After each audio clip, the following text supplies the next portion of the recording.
Hello children, I welcome you all to the Rishikul Online School. Let's continue chapter number 8 of history where we are studying about the education under the British rule. This is the second module of the chapter, and in this module we shall study about the further improvements which were made by the British in Indian education system. In 1854, Charles Wood, the president of the Board of Control, formulated a scheme for future education in India. It meant to provide a coordinated system of education on an all India basis. The scheme came to be known as the Wood's Dispatch. The main recommendation of the Wood Dispatch, they were as follows. Teaching of Western education would be the aim of government's education policy. Medium of instruction in higher classes to be in English language. It made provisions for setting up of primary schools in villages, Anglo vernacular high schools and affiliated colleges at the district level. Grants in it they were to be provided to encourage education. A department of public instruction was to be review the progress of education in provinces. It also made provisions for setting up of universities at Bombay, Madras and Calcutta. It laid more stress on the establishment of vocational and technical schools and colleges. The Wood Dispatch also stated that learning English will be an advantage to the Indians for the trade and commerce.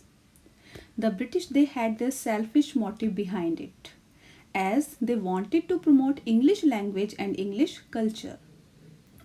They wanted to introduce the Indians to European ways of life, which would change their taste and desires and create a demand for British goods among the Indians.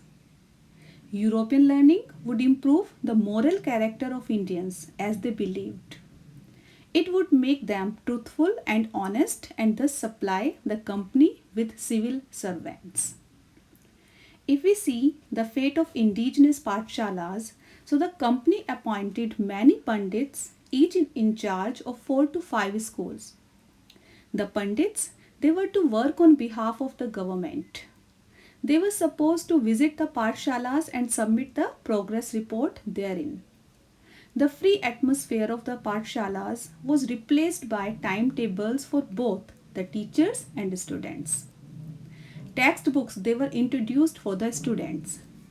They now had to pay school fee, attend regular classes and give examination. Moreover, the pathshalas, they were given the new system which demanded regular attendance and had fixed school timing. It also posed a problem for the children of peasants. During harvest time, they had to work in the fields and thus they were forced to miss their classes. This was treated as indiscipline by the officials of the company. So the education of poor, it suffered maximum. The modern education system, it has some drawbacks also. The British succeeded in creating Indian societies with European taste to some extent. Parents often complained of children not following Indian traditions. Modern education neglected the masses, as it required regular classes and fees. It could not be afforded by the average Indians. It neglected the education of girls as well. No scientific or technical advancement was made in the field of education.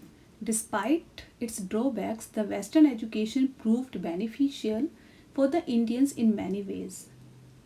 First, it broadened their ideas, thoughts and outlook. The knowledge of Western literature and sciences opened their minds and promoted rational thinking. So this was all about this module. In the next module, we will have a look on the more interesting points of the chapter.